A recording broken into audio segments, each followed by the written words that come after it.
Welcome to MGP355. I'm Kev, and with me this week, it's only Pab. Say hello, Pab. Hello. It's just me and him. I'm going to take my hood off now. I had it on to warm up because we're in our hotel room down in London. It's been a confusing, complicated time. Let's try and explain why we didn't do a podcast last week, and why it's just me and him this week. So, as most of you will be aware. Oh, and hello to those of you watching this as a video. I'm assuming I uploaded the video version as well. But they've moved EGX. We've talked about it on the podcast before. EGX has moved both location and calendar position. And it's gone from being, what, second or third week of September? The last weekend, I think. Oh, has it been? Yeah. Up in Birmingham. It's now the week before ComicCon in London in the same building as ComicCon. So we are now back in our Premier Inn. The Premier Inn that we checked out of 5 days ago. Yeah. We've both been talking as if we don't know if we're coming or going. It's very confusing. We came down to London last Friday for EGX. Yep. Which we'll get onto in a minute. Came home again on Sunday, and it is now Friday evening as we record this. We're back in London for Comic-Con, which you've been into as well. So yeah. We can do a little bit of Comic-Con, but most of the Comic-Con chat will be next week because we're going to be in there over the weekend. Sheepdog's going to be joining us tomorrow. There's no Anna for Comic-Con. She was down with us for EGX, but she's got so much uni stuff on at the moment and couldn't justify 2 weekends back-to-back, whereas me and Pab are nerdy losers who... I don't even know why we decided to do both, because we always do both, I think, is the reason we've done both. We always have done, yeah. And now we've got... We can compare it now, and make a decision about next year based on our experiences this weekend and last weekend. Yeah, and you can enlighten me a little bit on this in a minute, because I haven't been into Comic-Con yet. I only got down to London at about 6 o'clock today, didn't have time to head over there. But my big fear, because EGX last weekend was smaller than EGX has been previously, and was in one of the halls that Comic-Con is usually in. So my big fear is that Comic-Con this weekend is going to be EGX with another hall that's got some comics in, and it will turn out that there wasn't actually a reason to come down for EGX last weekend, and that will make me sad. You'll be pleasantly surprised, I will say. You'll be pleasantly surprised. I should hope so. Can I buy this hoodie in there again? Because, yes. Again, this is a video exclusive. This hoodie I bought at EGX last weekend. It's a Persona one, and it is so cool. I've had, 3 people just today comment on my hoodie and my T-shirt. And this hoodie, you can buy these at Comic-Con this weekend. The woman in the Lego shop said that's a cool T-shirt, didn't she? And I almost went, what about mine? Yours isn't cool. No, mine apparently not cool. The guy in Game, we were just in Game buying our pop vinyl, and he said, I like your shirt, and I like your hoodie. And I used to work at Five Guys because I was holding a Five Guys cup because we'd just been and had our dinner. So me and him were basically what's known as triple friends. Me and the guy in Game. So it's let's talk about EGX. Yes. Let's get straight into it, because not only have we got EGX to talk about, we've also got some games to talk about. Because there's been new games that have come out. It's a shame we've not got Anna with us, because she's got a couple to talk about too, but she'll bring us up to speed specifically on, is it Outer Worlds? Is that what it's called? Because there's another one called Outer Wild, isn't there? That's on Game Pass as well. They're both sat there on Xbox Game Pass, and it confuses me no end.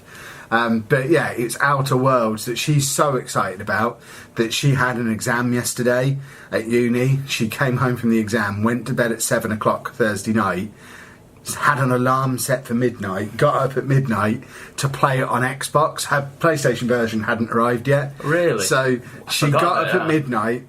So she'd had me downloading it on the Xbox during the day, got up at midnight to do an hour on Xbox, then went back to uni this morning. The PlayStation version arrived at about 10 AM today, and I was given my instructions to install it and make sure the patch was downloaded. And she's now sat at home playing the PlayStation part, the bit that she's already played on the Xbox.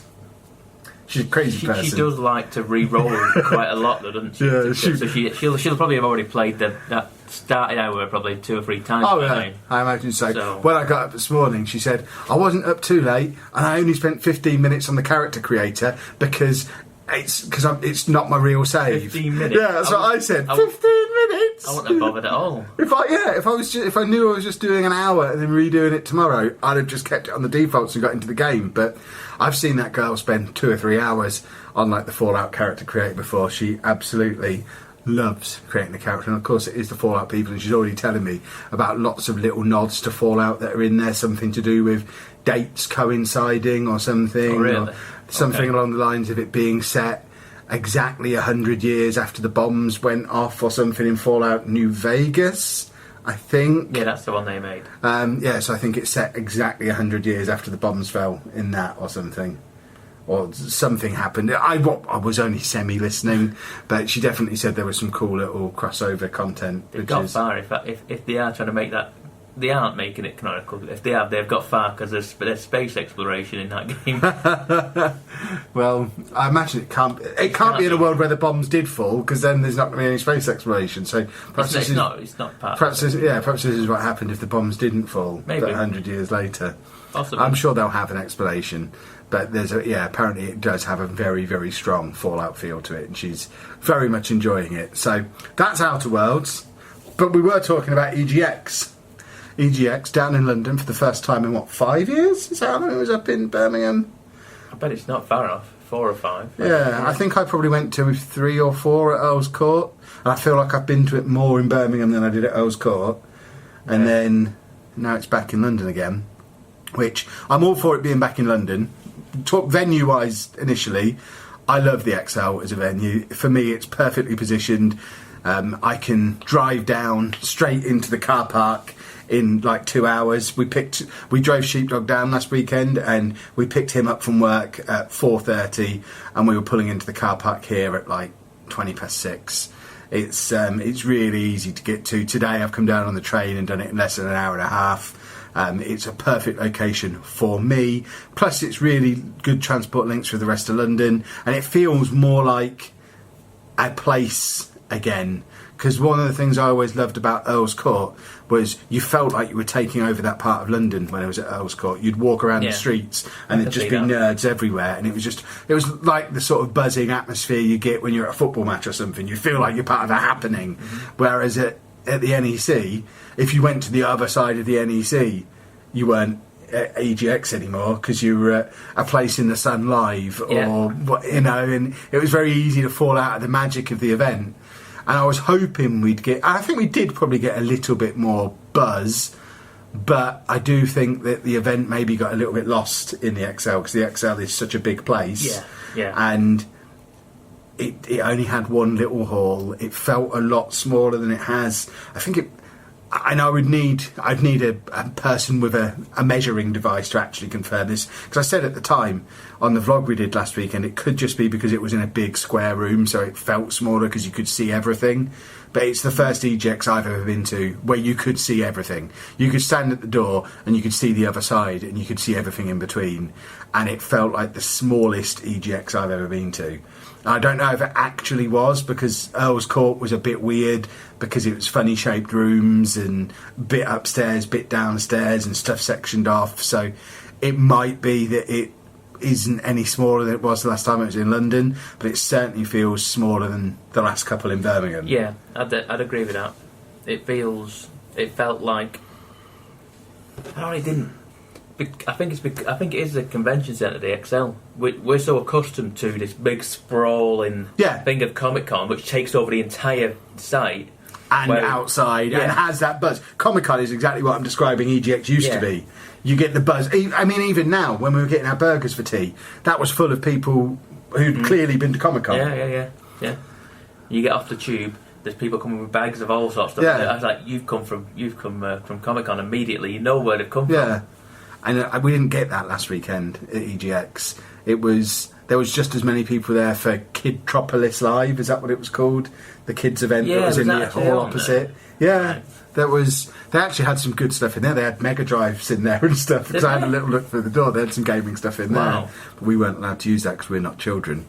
It did feel a little bit smaller. It certainly didn't take long to get around because it was just one big box of a hall. It was one gangway down the middle with little bits branching off of it, so there was no weaving in and out and mazing around and getting lost in there. You literally walk down the middle, and you could look left and right as you went and see everything.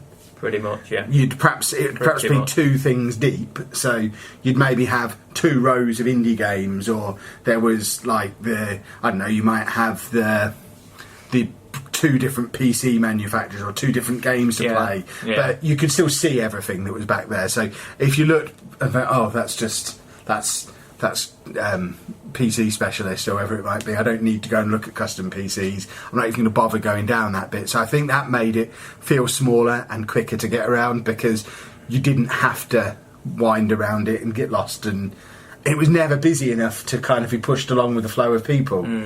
It was a big wide gangway and you could always walk down it freely.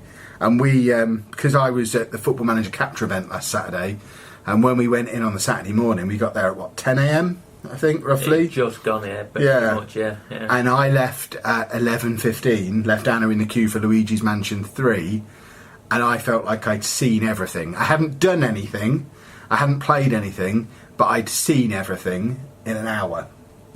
But I said, I came on the Friday night, and you guys arrived, and I'd been in the show, and I said, don't get your hopes up, because I did the same thing. I went around the entire show in about an hour and a half that I did, and I walked around multiple times going, what's my Sunday morning, get to the show and queue for thing? And I didn't know.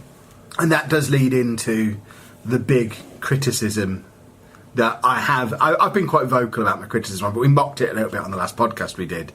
And this is where I do start to wonder as time goes on. I don't think it's just me getting old. It could be just me getting old, but I do start to feel like the more EGX goes on, the less it's an event that's targeted at me. And I'm not sitting here saying these events should be targeted at me, but when I say targeted at me, I mean someone who is a proper nerd, deep into this stuff, goes to every event, buys every game. I don't necessarily play every game, but if there's a big game that comes out, it's going to end up in my house. Whether I play it or not, I'm going to see it because Anna will be playing it.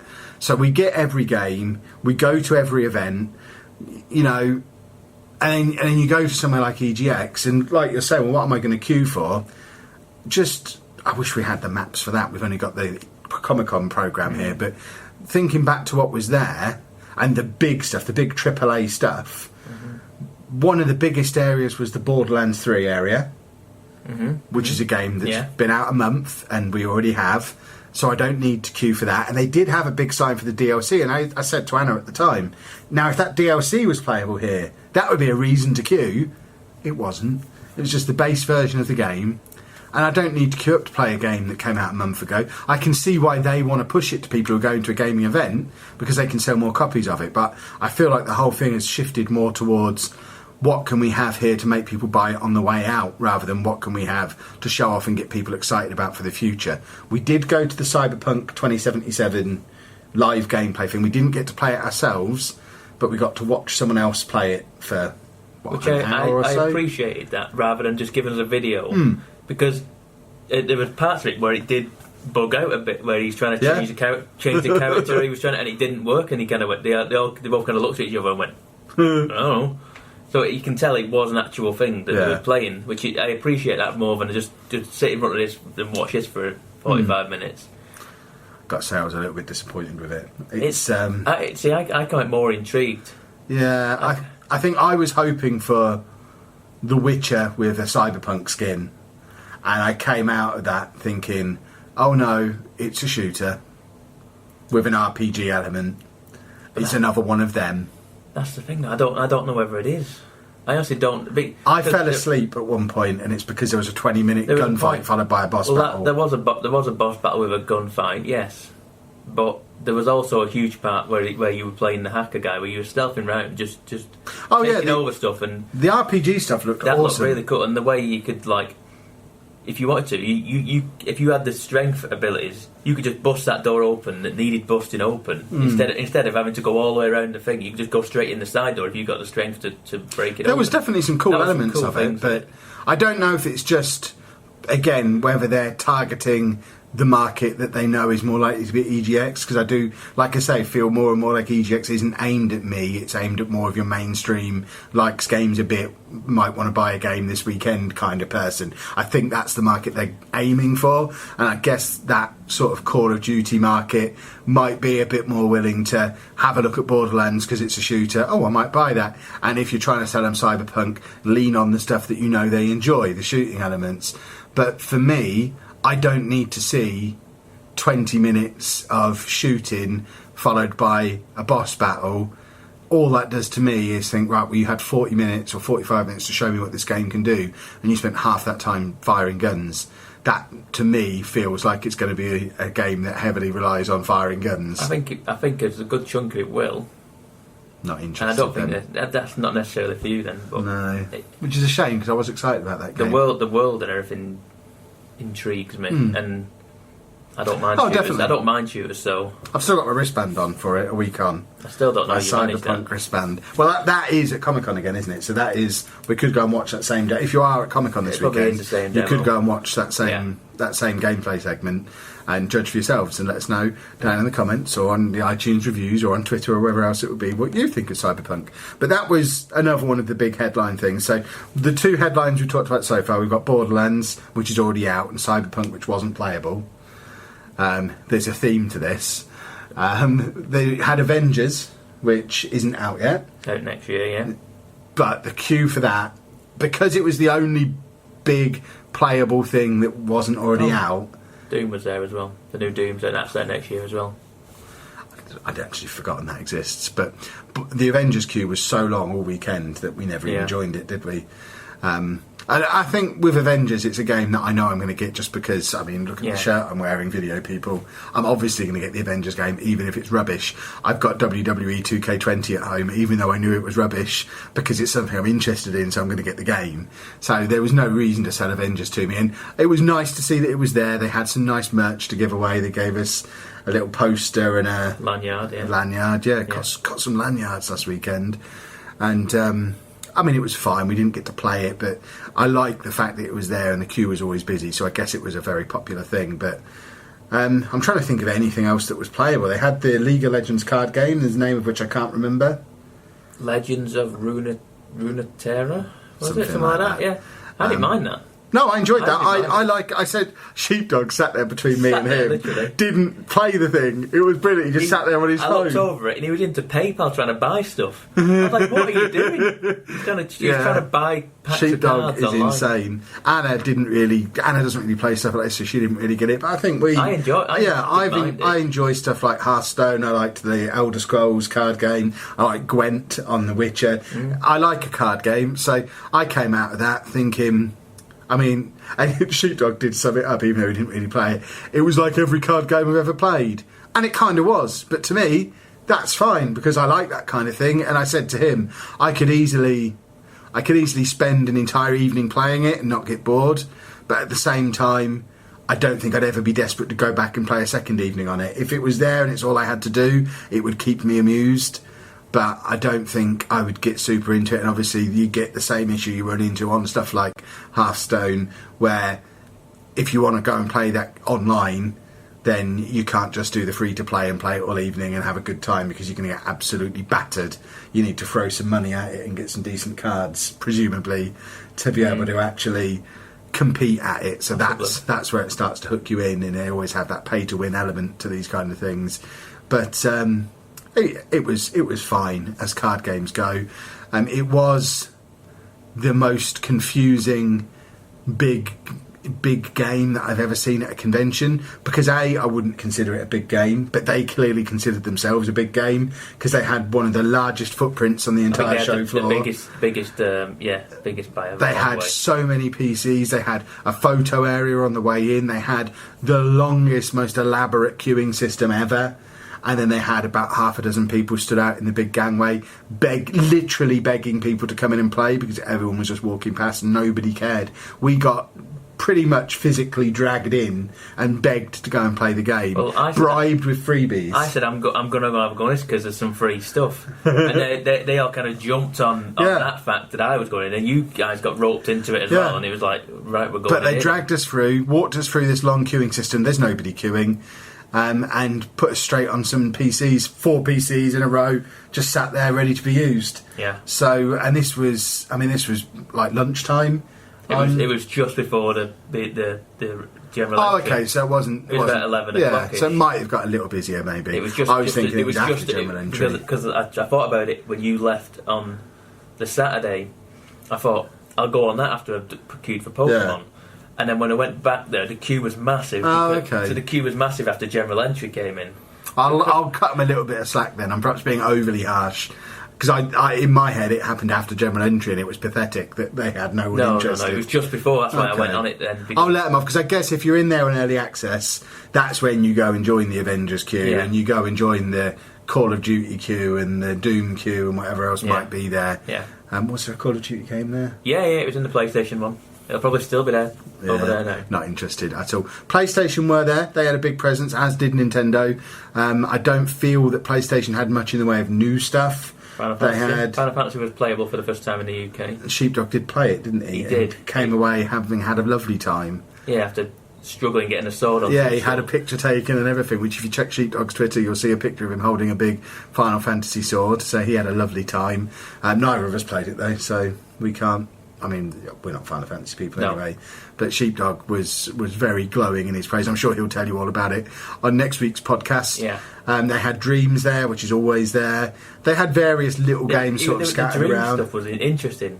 Sheepdog went over here and went, look at these games here. Look at these, and then I went, they're made in that Dreams game, Sheepdog. He was like, all right, I'm actually quite impressed now. I thought they were just some nonsense stuff. But someone's made these games, and they were. I mean, a lot of them were kind of basic games, but they're made within a game.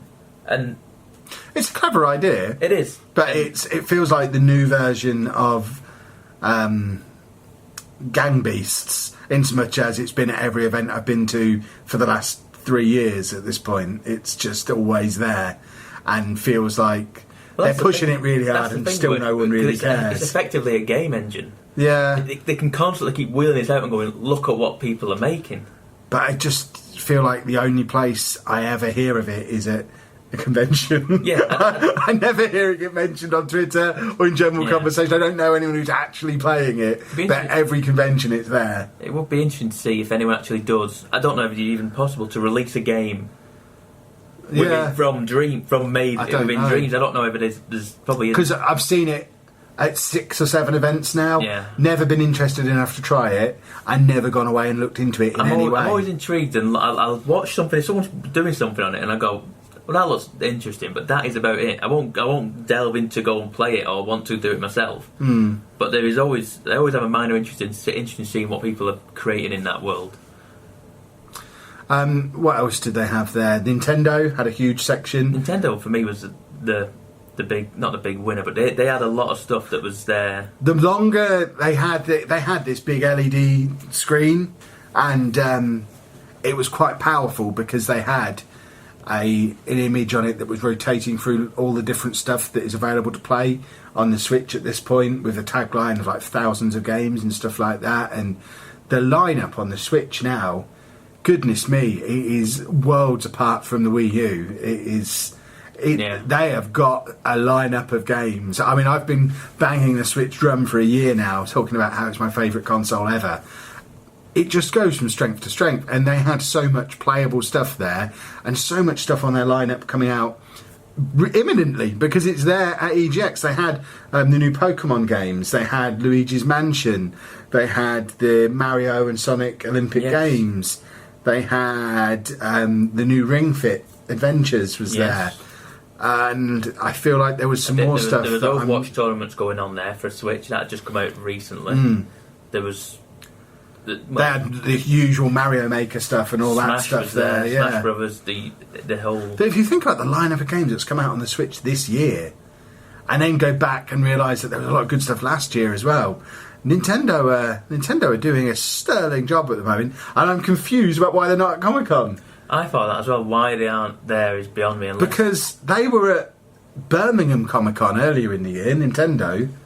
Yeah, I don't know why they're not there. Because I remember going to Birmingham ComicCon in like February, March time, whenever that is, the first convention of the year, with the girls, and that was the first time we'd played. I forget whether it was Mario Maker or New Super Mario Brothers, but it was a 2D Mario game that we played in 3-player co-op with me and the kids, and they had a fantastic time and we loved it. And that was at a Birmingham Comic-Con. And they're already here. They were in London for EGX last weekend. They just literally had to leave the kit there. And Comic-Con almost feels like a better fit for your Nintendo audience than EGX does, because EGX it's been there in the past as well, though. Yeah. I feel like it has been here before. So it seems odd that they'd take it away. Unless there is literally that whole unit they have, and it's allocated somewhere else. And it could be for Europe. It could be in Germany. There is stuff going on. I know there are events at various places, because I know Big Potato Games, who are a company I work with, they've been posting on Instagram all week, setting up their stand somewhere. I know they're not here; they're somewhere in Europe doing something. Okay. So there is other stuff going on this weekend, which again baffles me why they've squashed everything all into this one week. I know it's half-term week, but how critical is half-term to your typical EGX or Comic-Con audience? I don't know. You don't see, certainly at EGX, I don't remember seeing a lot of children there. I might be wrong there, but I don't remember seeing loads of kids. I feel like I saw more kids today than I would normally. Maybe. So, what else did they have at EGX? They had the usual selection of your usual suspects of indie games, the left field stuff, which is always interesting to have a little look, but I didn't play any of it. They had the Premier League trophy there. Yes. I had my photo taken with, courtesy of Coca-Cola, the Coca-Cola bus. I drank so much free Coke Zero last weekend that Anna actually tried to stop me from getting it at one point because I was drinking so much of it. But I like a free beverage at these events, and I love a Coke Zero, and got to pose with the Premier League trophy, got to throw my cans in the bin and have the bin cheer. Yeah. There was the opportunity to kick a football into a bucket and win a football, which we didn't do. Even though the queue was never that big, we didn't do it. You know what? What? I don't think there's any Coke Zero in Comic-Con. I don't think there's anything. Where's that programme? I honestly don't think I saw any. What am I going to drink tomorrow? I might have to buy beverages. Get some more coconut water. Oh, don't talk to me. I tried coconut water for the first time. Well, we were just out in the Westfield shopping centre this evening, and I was buying these batteries specifically, and they had coconut water, so I bought some to just try it, and it's horrible. Don't get coconut water, kids. It's disgusting. Did you play anything else at EGX that we haven't talked about? I played Luigi's Mansion. So did Anna. Because I literally walked up and I said, "How long's this queue, mate?" He went, "You'll be on here in 20 minutes." I went, "Sold." 20 minutes is nothing for a Nintendo. Yeah. It was very good. It was very much a Luigi's Mansion game. See what they did. I don't know why they did it. Every single Nintendo booth for every game. They had the TV with the Switch on, and then next to it, Switch Lite.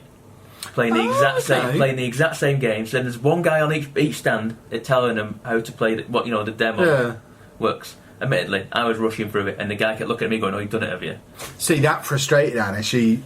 Because by this point I'd left her to it. I'd gone to Sports Interactive, and she sent me a text saying, "I don't want to come here anymore. I just want to play these games on my own on my sofa. I don't want someone standing over me telling me what to do while I'm playing it. Nintendo, leave her alone while she's playing. She doesn't want you standing there." So I was playing on the little Switch Lite. So I've not got my hands on one of them yet. I want to have a touch. It's great, right? Apart from the fact it was like you were connected to a brick, trying to logging it. See, I can't tell, light and weight, but it looked all right. It felt fine, and it had me going. I don't play this docked ever. No, I don't. But you don't need one because you already have. No, I know. Switch. I know. But it got me thinking, going, yeah, it's smaller, better in a case, wouldn't it? Better for travel. But yeah, it played exactly like Luigi's Mansion. There's the Guigi mechanic, which as you're going through like spikes and stuff, you can't go through it, and you kind of like transfer your mind to this Guigi, and you kind of wander through the spikes, and you push the button, and then you come back, and there you go, you're off again. See, I always like the idea of Luigi's Mansion, and I enjoy the early bits, and then as soon as you have to really start thinking, I just stop. I don't want to think. I don't want to do proper puzzles. There are kind of puzzle elements per se. But I'm not into that. It was good. It was good. It's out the end of the month, isn't it? 31st of I know Anna October. came away from that and pre-ordered it, so I'll she be was getting it. suitably impressed. Did you ever go on Pokemon? I played Pokemon with Sheepdog. That. We didn't need to play that demo. Right. Yeah, we queued for the 10-minute demo. It was an hour-long queue. So I watched this demo being played over and over and over again, and I was like, I kind of know what I'm going into now. And I didn't. Realistically, I don't know why. I got it in my head that I wanted to play Pokemon. I didn't need to. Yeah, I didn't. I know Sheepdog came away from it saying the main reason he queued up for it is because he didn't want to actually play the demo. He just wanted to get into the menus and have a look at the Pokemon and the Pokedex and stuff. And he couldn't do any of that, could he? You see, this is the thing with Sheepdog. He gets in there and he's talking to the guy. The guy next to me is trying to tell him to like going, go away. And Sheepdog's talking to him, having a proper conversation, asking him about what's going on, everything, getting into the depths of the game. And I don't even think the guy knew what was guy. He's just a Nintendo guy. He's not a Pokemon guy. But it was fine. It was Pokemon. I will be getting it. So that's not going to be here at Comic-Con? No. Even though that is the most Comic-Con game there is, Pokemon, surely. It's playable at the Nintendo store. Yeah. Which I have since read earlier on is now closing at 6 PM now because they can't guarantee stock. It shuts. It was shutting at 10. Yeah, this is the Pokemon. What is it? The Pokemon Centre, is that what it's called? Centre in London, which is over at the other Westfield, over the other side of London. We were planning to go to that last Friday night, but by the time we got here, the queue had been closed for like 6 hours. Yeah. But yeah, it is playable there.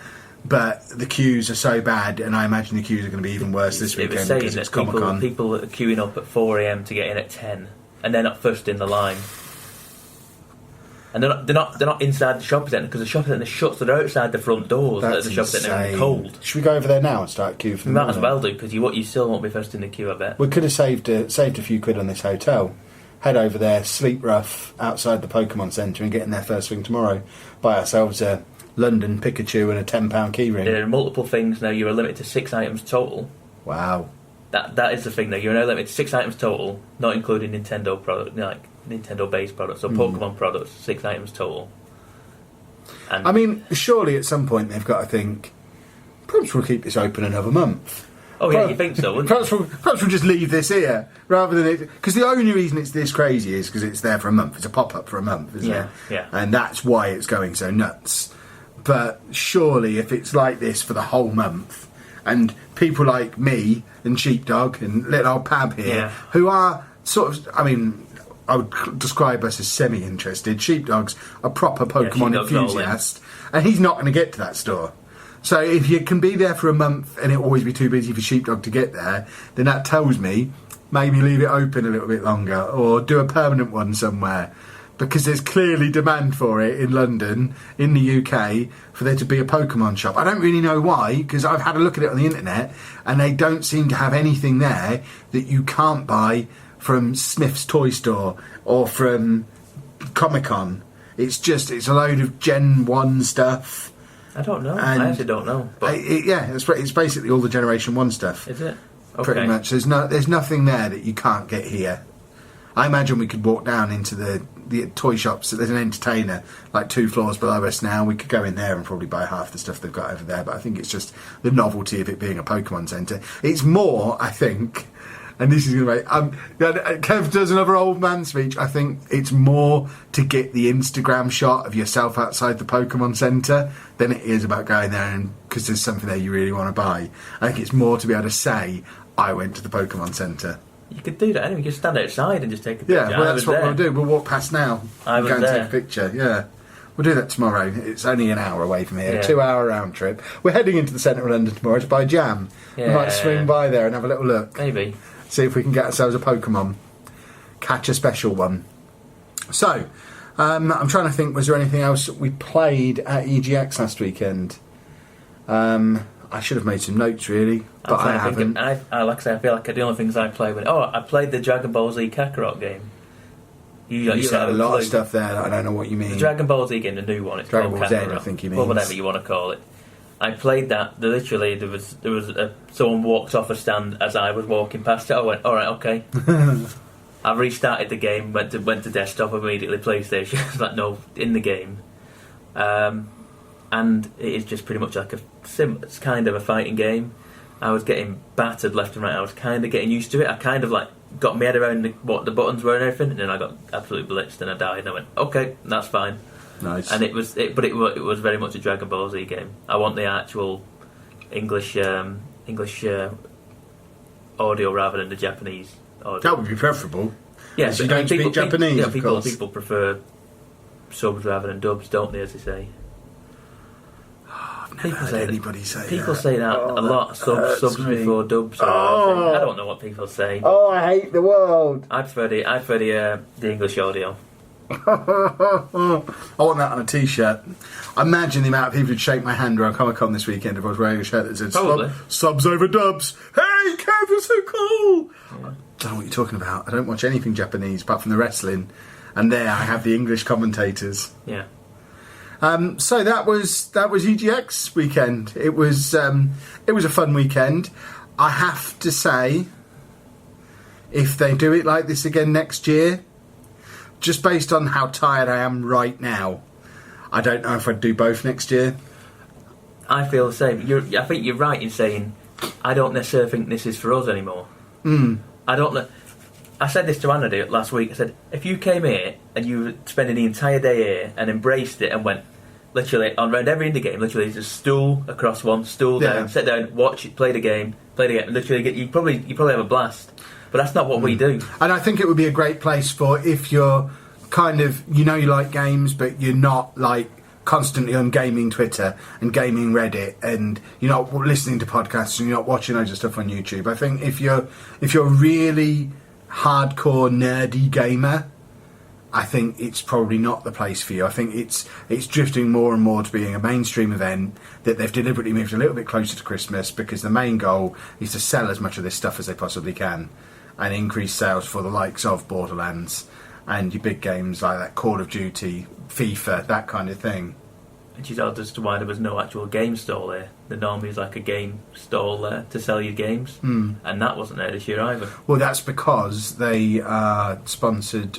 They're not sponsored, but they're sponsored by Argos now, aren't they? So if you want to buy your games now, you have to get them from Argos. That's right, they did have an Argos stall. Because they went through Game and then Amazon I think, for a couple of years, and now it's Argos. But Game now, I think, Game own Insomnia. Game are often at Insomnia. So I think having been to a couple of Insomnias in the last couple of years, I think that's a little bit closer to what EGX used to be. But me and Anna have had this conversation during the week, and it's a conversation we've had for the last couple of years, where we've said, look, our convention year is very much changing shape. We've lost Play Expo in Manchester, we've lost EGX in September. They've pushed it up to Comic-Con, and I don't know if I can do both, especially because it always coincides with the Football Manager launch. So for me, in the last 8 days, I've had EGX, Comic-Con, and the Football Manager capture event, and all the editing in between. Mm-hmm. So let's theorise for a moment that we drop EGX from the agenda. We have a big gaming-shaped hole. We have nothing at all going on in August, and I'm thinking Gamescom next year. Don't. We've threatened it for so long, but it's an hour's flight into Cologne. I would suggest Gamescom is probably you're probably right. But it's probably no more expensive than going to EGX and Play Expo like we always used to. Is there a premiere in Cologne? We'll look into it. But I think it probably makes sense to maybe shift priorities a little bit next year and look into Gamescom. You look at the fact that they've moved EGX into this sort of window. Games are coming out. Umpteen games are coming out. That's the thing. We could have spent time at home playing games rather than going to the convention not playing games. That's the other thing. If we'd have gone to Gamescom, think of the content we'd have got out of it. Videos, podcasts, at a time when there wasn't much going on. Whereas now, like you say, we could have done a really long podcast last week and this week and next week, just based on the games that are coming out without needing the conventions. Yeah. So, watch this space. We might shuffle about how we do stuff next year. I think Anna's certainly keen. I've been pushing for it for the last couple of years. that it came up a few years ago because I immediately renewed my passport. I went, if we're doing this, I better start a passport. I think it was when I first went self-employed. I said, right, if I'm doing this properly. We're going to everything. Let's book Gamescom, and then the realities of okay, I'm far too skint for that. Yeah. But now, if I'm removing EGX, because these weekends aren't cheap. To come down to London 2 weekends in a row, all the transport and accommodation and just being in London is expensive. The fact that we have to buy all our meals and stuff. These are expensive weekends, and to do them back to back like this, goodness me, has this been an expensive week, and it's not even over yet. No. So I have to think it might not be that much more expensive to do Gamescom and have a nice little week in Germany or 4 days or whatever it is over there and go and do it properly. So we'll watch this space. That might have been our final EGX, although part of me does think we're probably not the only people giving them this feedback, and they're probably going to have to decide as a company what their goal is and who they are targeting. Because if they're going to hold their hands up and say, yeah, we're targeting the casual gamer, we're targeting the people who are going to be spending the money in the run up to Christmas. We want the Call of Duty and FIFA meatheads, the group that we always... They don't want the people who buys everything on release, regardless of what, Exactly. Because they don't make any money out of us. Otherwise, there wouldn't have been a huge queue for Borderlands. Yeah. No one would... Everyone would have been like us and going, we've played it. Mm. Making money out of us is a challenge, because we've already spent our money... on the stuff that's there. Even the stuff that's not quite out yet. Pokemon have already got pre-ordered. Luigi's Mansion is pre-ordered. Avengers I know I'm going to get, and I'm not going to get it from EGX, that's for sure. So it's hard to make money out of us. I think at least twice in both things of the Nintendo things, I got asked if I'm going to pre-order the game. Am I interested in pre-order? Am I interested in pre-order from them? But they asked me, am I going to, based on the demo, would I buy this game? I guess they're collecting feedback on it. Yeah, that's it. And I did say probably. I said the guy at Pokemon said he said, but not based on this demo. I probably would be buying it anyway. The demo doesn't sound like it added very much at all. No. But yes, watch this space for what our plans are for EGX next year. You know me, I'll still go to Rezzed anyway, just because I love my morning at Rezzed every year.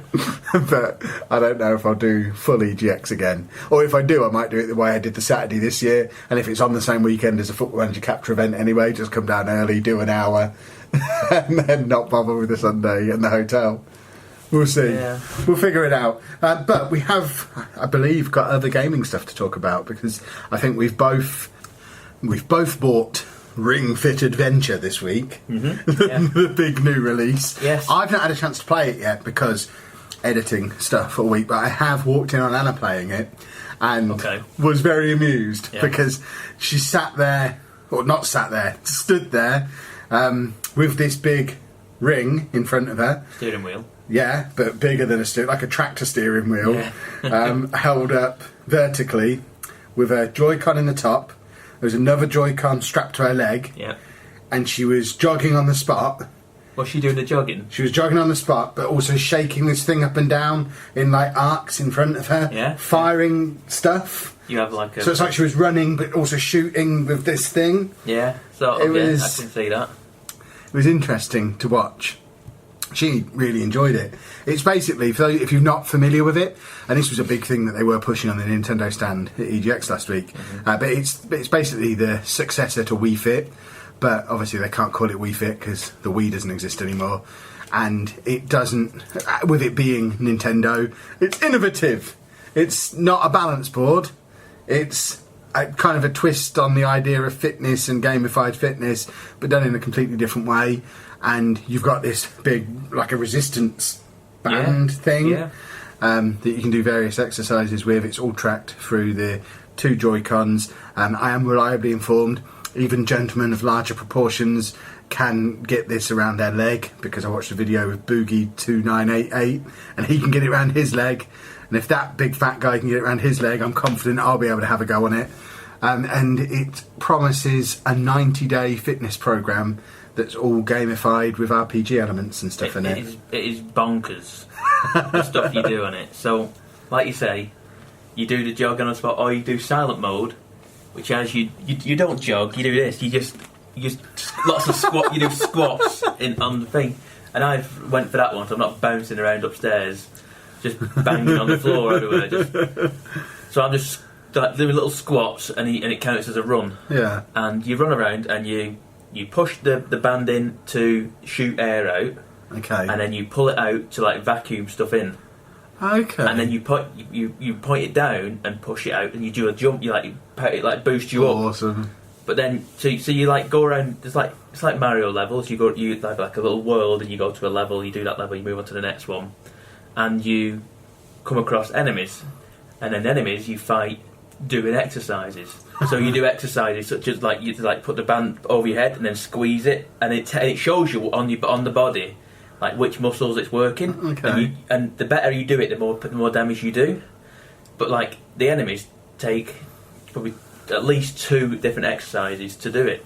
So like someone like chair raises or something like that. So you sat in like the chair position, and you've got to like hold it and then do like it's like a yoga move apparently.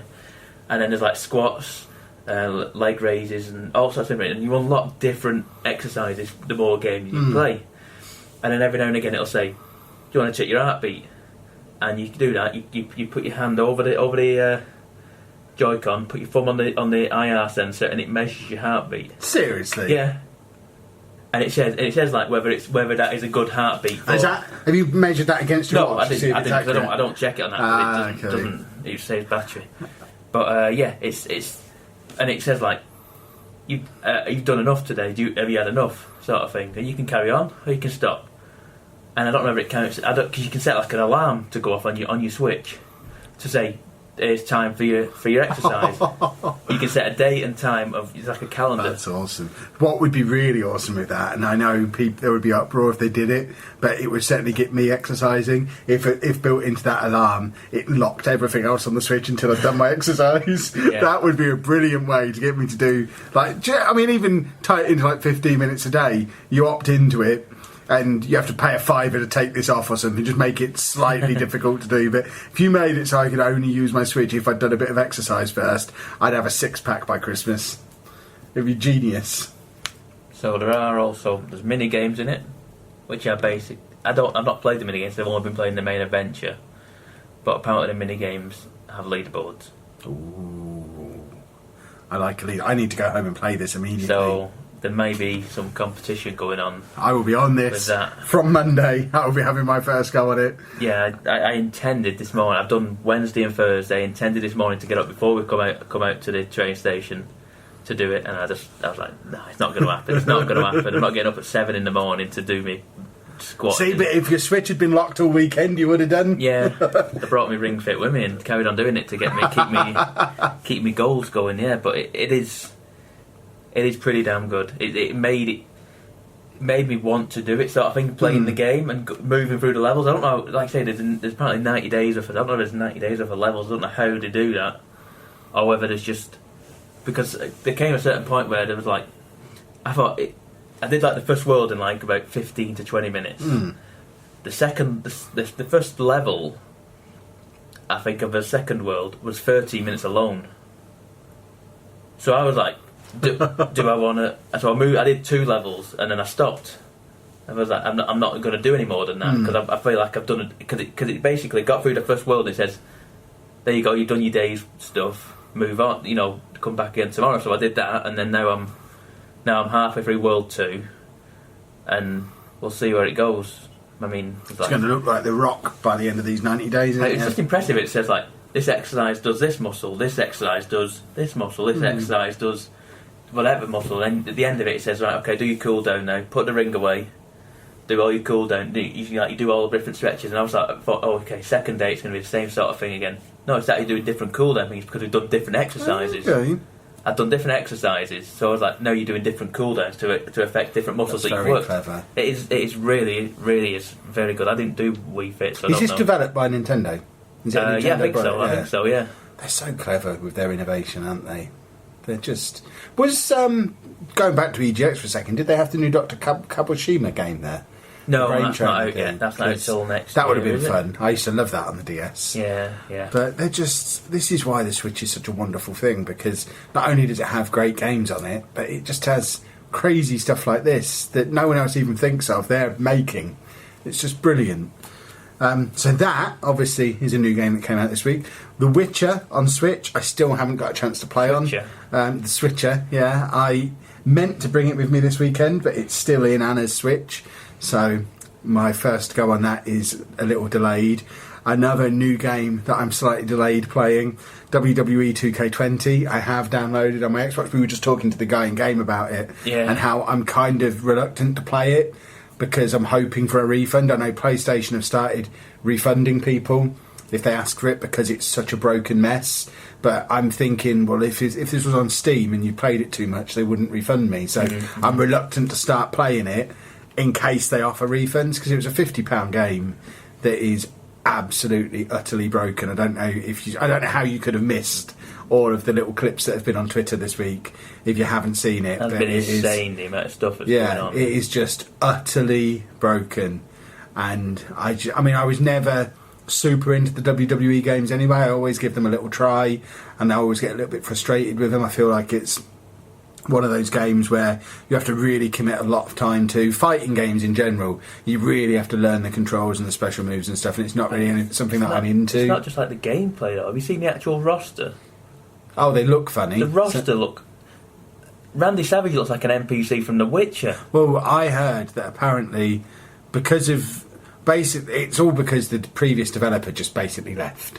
Well, no, they got rid of him. Yeah, well. But it got to, like, Christmas time, and they had no game, and WWE basically said, well, you're releasing one. So this is built on PS2 era architecture, because they didn't get the engine off of UX. You think they just used the same engine as last year? You think Well, they just apparently used the they same didn't thing? have access to it, because that's UX's engine. So they couldn't have the engine because they didn't have that developer. So the only engine they could get hold of to build on, because they didn't have time to build their own, is PS2 era. And Wow. it's just absolutely broken and doesn't work and looks ridiculous. And even not just like glitchy stuff, you have things like people's foot showing halfway through their boot, and heads that are the wrong shape, and bodies that don't make any sense. There's like multiple characters have like multiple years of each character sort of thing. I mean, the cover artist Becky Lynch. Yeah, what? Where did you get this picture from? Where did you take this from? It's and like they're wildly different. Like there's like a 15, 17 and now era, and like they're wildly different. You're like, what have you done? They've had to build it all from scratch in 8 months without any prior experience. So it's a game that... This is where there needs to be some kind of regulator. Microsoft, and I like the fact that Sony have taken their stance and said, yeah, you can have a refund. But I think Microsoft and Steam should be doing the same and saying, yeah, you can all have your refunds, have your money back, and we're not publishing... Yeah, and just, I don't think it should be... It's not fit for sale. It's not playable. So it shouldn't. There shouldn't be little kids who are really into their WWE walking into game this weekend. It will still sell gangbusters because it's a WWE game, a new one. Yeah, it's just a cynical money grab, and it really leaves a sour taste in the mouth. And without wanting to get too off the topic of games and onto wrestling, this is not a good time for WWE to be leaving a sour taste in anybody's mouth when they are facing the competition they're currently facing and losing fans in their droves already. Stuff like this, for a long time WWE fan such as myself, just makes me think you really, really don't care about your fans at all, do you? Because you just want the money. You want my 50 quid. And if you'd have got that 50 quid anyway, because I'd have bought 50 quid for shirts. You know, that was money you were getting anyway. But give me a product I want. Take the rotten game back. Stop selling it to other people. Don't even give me a refund. Send me 3 t-shirts or something. You know, I don't need the money back. I just want a product that works or is fit for purpose. Something you'll like. Did you hear the story about the big collector's edition? That they weren't signing the stuff that was supposed to be signed. It's supposed to be a signed Edge picture or something like that, and now a lot of people are getting complaints that they're not signed. Yeah, and the ridiculous thing is, WWE haven't done anything about it, 2K haven't done anything about it, Edge himself has said, I'm setting up a PO box, just send them to me and I'll sign them and send them back to you. So, and I know he's a millionaire and he can afford to do it, but... He must have signed them at some point, or sure. Yeah, exactly. Where have they gone? I know. On eBay, probably. But why is it on him to sort it? Yeah. Why is none of the companies getting involved in sorting it?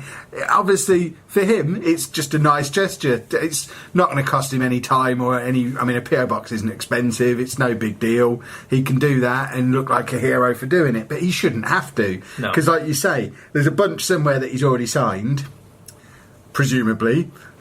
Yeah, you'd think so, wouldn't you? If they say to him, the special edition this year is a signed thing. Edge, you're right with that? Yeah. Okay, sign these. Okay, yeah. Where's that box of signed gone? I don't know, but just stick the regular ones in. I know. That is bonkers. But then, like I say, for it to not be the company that say, yeah, we've messed up. I mean, as much as we criticised Bethesda repeatedly for the bag incident, and Anna moaned about it for a long time, at least it was Bethesda who sent the new bags out. It wasn't the, Claptrap wasn't reaching out to people on Twitter and saying, go on in, I'll sort your bags out.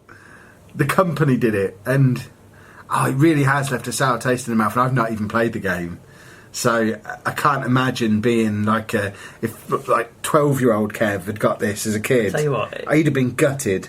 If it was more stable, I would be more on board because I've seen that it's got a big head mode. The big head mode looks quite funny, apart from the fact that it's janky as hell. Well, that's what shows you it was PS2 era, because that's when they did big heads before. Probably. It's left in there as legacy code from like a SmackDown versus Raw from 20 years ago or whenever it would have been. Wow. But yeah, that's a disaster. So I've not played that, and I haven't really played a lot else this week, other than, of course, Football Manager 2020, which I can't believe we've got probably an hour into this podcast without me talking about. I am now able to talk about it. I am one of only 15 people in the world who has played it and is allowed to talk about it at the moment, and it's lovely. It's not... If you're looking for huge updates of features and stuff on it this year, this isn't that year. They kind of go in cycles of... Every 2 years they'll have all the new features, similar to iPhones. It's like you have the iPhone 11, and then you have the iPhone 11s, and then you have the iPhone 12. This is the S cycle. Yeah, this is Football Manager 19s, basically, where just like with an iPhone 11s, you still pay full price for it. But a lot of people have been saying, why am I paying 40 quid for just a data update? Couple of things to address there. Firstly, you shouldn't be paying 40 quid. You can pay £29.69 using Kev's link at 2Game. Check my Twitter out. So it's 30 quid.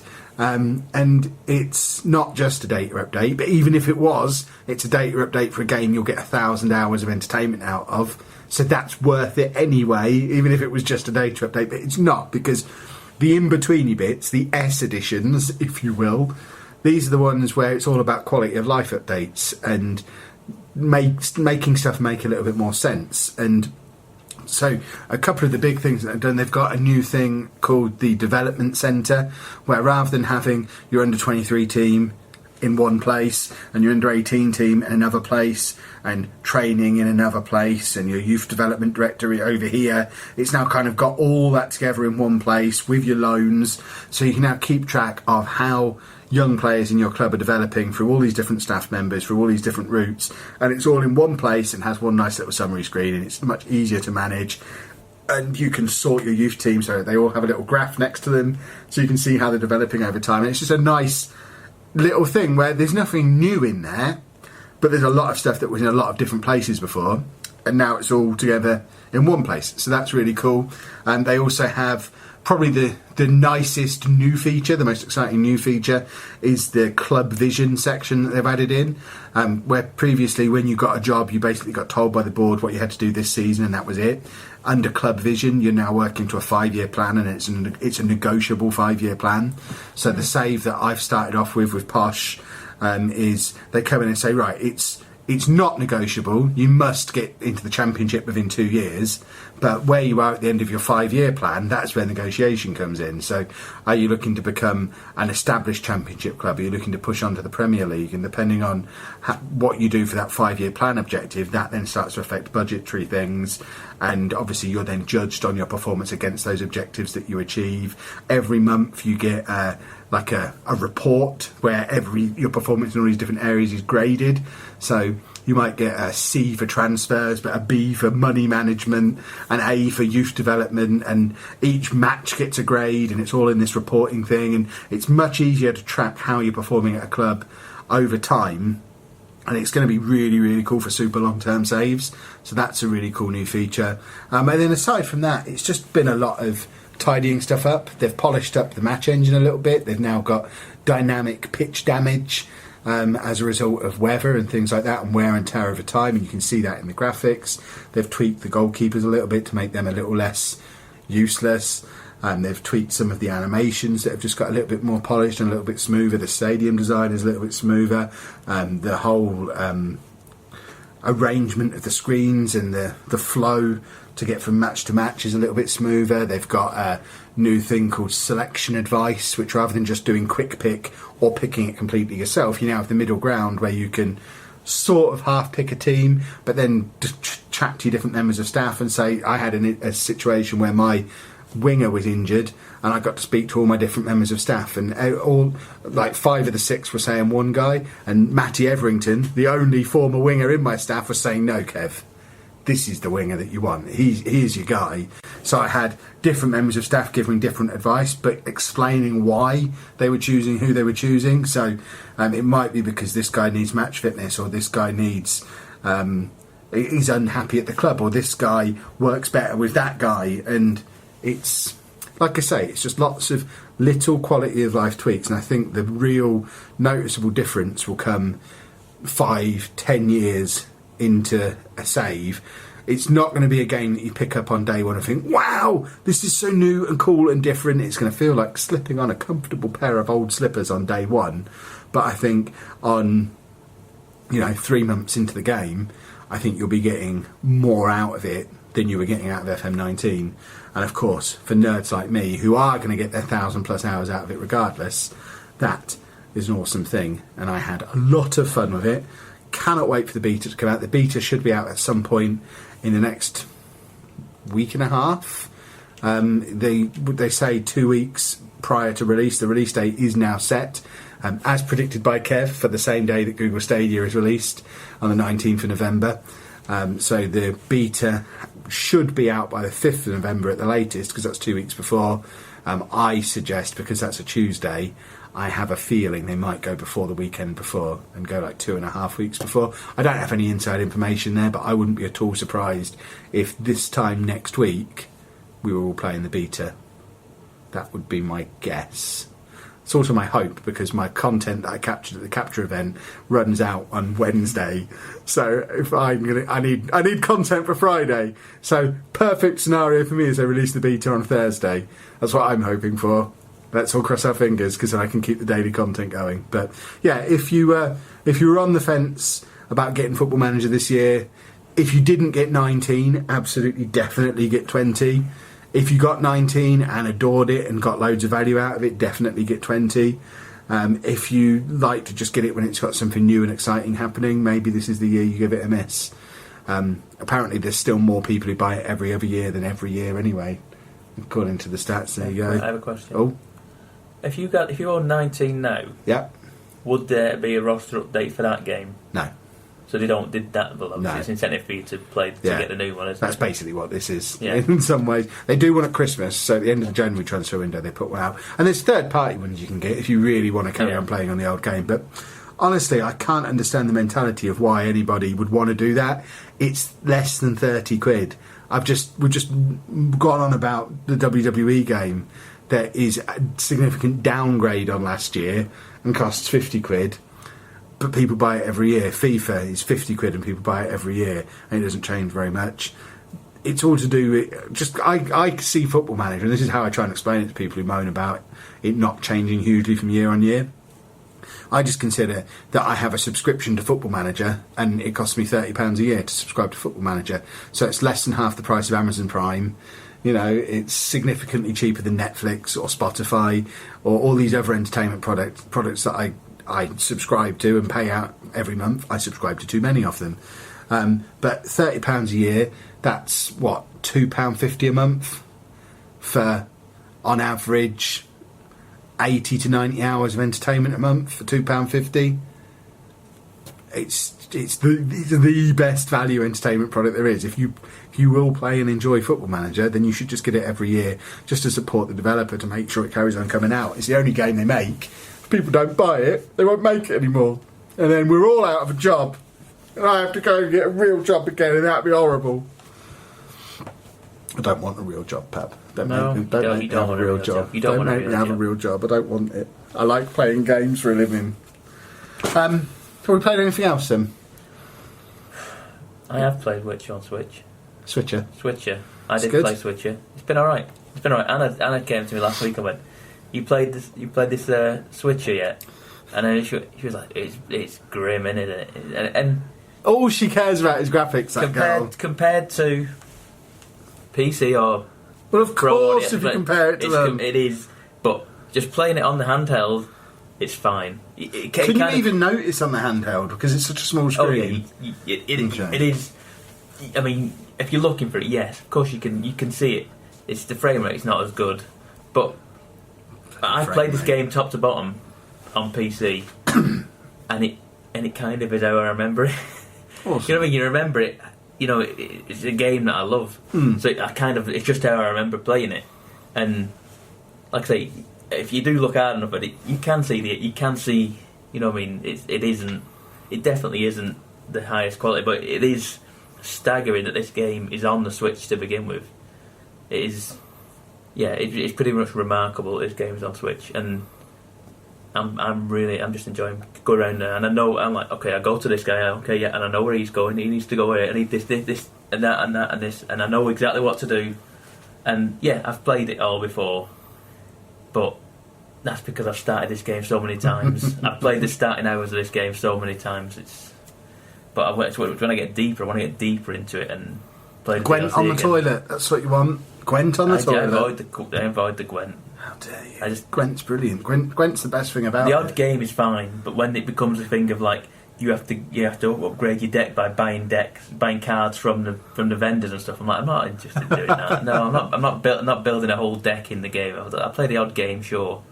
But I spent most of the last week playing FIFA Ultimate Team. Yeah, all I do is buy cards to upgrade my deck. Yeah, it's my life now. Yeah, sure know. That's why I can't afford to come to EGX and ComicCon in the same week, so I'm spending all my money on FIFA points. Yeah. What else have I played? Have you played Fortnite 2? Yes, I've been talking to downloading it and playing Chapter 2. And I played an evening of it. I downloaded it, played about 2 games of it, and then stopped playing it, and I got to this realisation overnight. I was like, I don't want to play this. I cannot play this again. I've got out once. I don't want to go back in. I just cannot do it. I play Apex enough as it is to have another Battle Royale game on top of that as well. I wouldn't have time to play anything else. I said to Rocco, the guy I play with, I said, I cannot do this. I honestly cannot. I just can't justify it. If I'm going to pick one, I'm going to pick Apex, because Apex plays better. Poor old Fortnite. But that's the thing, that I played it and I went, oh, it is better than it was. And then I just kind of check myself and go, I cannot do this anymore. I cannot play Fortnite as well. That's another battle pass I've got to pay out for. And then they've got these things on Apex at the minute. The Halloween event started.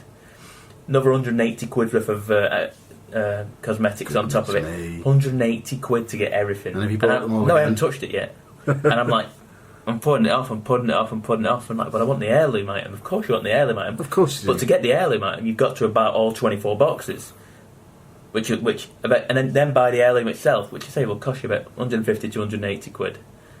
Gaming's changed so much, hasn't it? It's a free-to-play game, that's how they make the money, but it's just, You're going to do it though, aren't you? No, I'm thinking I'm just going to pick and choose what I want out of the items, because you can buy them individually instead of buying the boxes of everything in them. So I think I might just. I've already bought one of the skins with the in-game currency because I've earned it through playing the game, and I think I might buy one more maybe, and then just forget the heirloom because obviously, realistically, if an heirloom is like a special item that the character uses, like it's like for a melee attack, you normally just punch them, but like Wraith has daggers, and last time it was Bloodhound had an axe, and then the medic class now has like drumsticks or something like that. Chicken drumsticks, presumably. No, I think it's regular. It's two baton like sticks, like drumsticks. Now, if it was for a character I played, it'd be a whole different matter. But because I don't really play any of them characters, it hasn't really bothered me. I mean, obviously, the last time I did get the heirloom for Bloodhound because it was cool, but I don't think I'd do it again. I honestly don't think I'll do it again. I don't think I will. Yeah, this time next week, you'll be telling you all about how he's just dropped 180 quid. That's the thing, I just don't think I can justify 180 quid. That's the thing, I just cannot justify 180 quid for a game that I could quite easily drop because Fortnite gets good again. You know what I mean? That's the risk. It's so bonkers, and the amount of money I've put into Fortnite. I looked when I'd re-downloaded it and installed it. I went, have I got enough V-Bucks just to buy the Battle Pass again? And I nearly did. Wow. I've nearly got enough V-Bucks still in the game. I was like, no, I haven't got enough, so it's not happening. Very reasonable. But other than that, I finished Control. Excellent. I finished Control. I don't know if we talked about that. I don't think I did because it was. I don't remember. No, we didn't. We didn't talk about it because we didn't get to a podcast. No, yeah, we didn't. I finished Control, and it is one of my favourite games ever, and it's probably my favourite game of the year. Was it you who was wearing a T-shirt with that on last week? I was going to say, I've seen a T-shirt with this on recently, and I don't think Anna would have one because she didn't like this game. No, I have a T-shirt with Control on it, and there's a moment in that game, the ashtray maze, you'll know what I'm talking about, it's just amazing. There's the sequence of the ashtray maze, but if people haven't got this in the best moment of the year for games, it is amazing. So cool. You won't know what I mean, but if you played it and you've got to the ashtray maze, it is phenomenal. Excellent stuff. That's a lot. I think we're done then. That has been one of the longest podcasts we've done in a long time. Obviously very much helped by the fact we had EGX to talk about. We've barely scratched the surface of Comic-Con. We'll talk about that next week because then I'll have been, Sheepdog will have been, and we'll all have something to say about that, I am sure. But that's going to be where we're heading tomorrow. I don't know when you've seen/heard this podcast because it all depends on whether or not I manage to get it edited and uploaded on hotel Wi-Fi. So if you're listening to this and it's Monday or Tuesday, I apologise. I tried my best and we didn't get it out in time. But I'll do my very best. But we will wrap it up there. I can't do a podcast outro on video because it confuses me. What do I say? Something about Twitter, MG UK Podcast, or you can follow me at Lelujo. And I'm at Pab 1986. Or you can also find us on Bebo, I think. Are we on Bebo? We must be on Bebo. Does it still exist? I don't even know what it is. We're on Friends Reunited. Find us on there individually, and then once you find all four of us, the podcast unlocks. We are charting in some country, and I can't remember what it was. I think it was somewhere like Ecuador, somewhere South American. We were like towards the top of the Spotify charts for games. So if you are in South America listening to this podcast, bonjour. That's what they say down there. Something like that, yeah. Excellent. See you next week, boys and girls. Bye-bye, folks.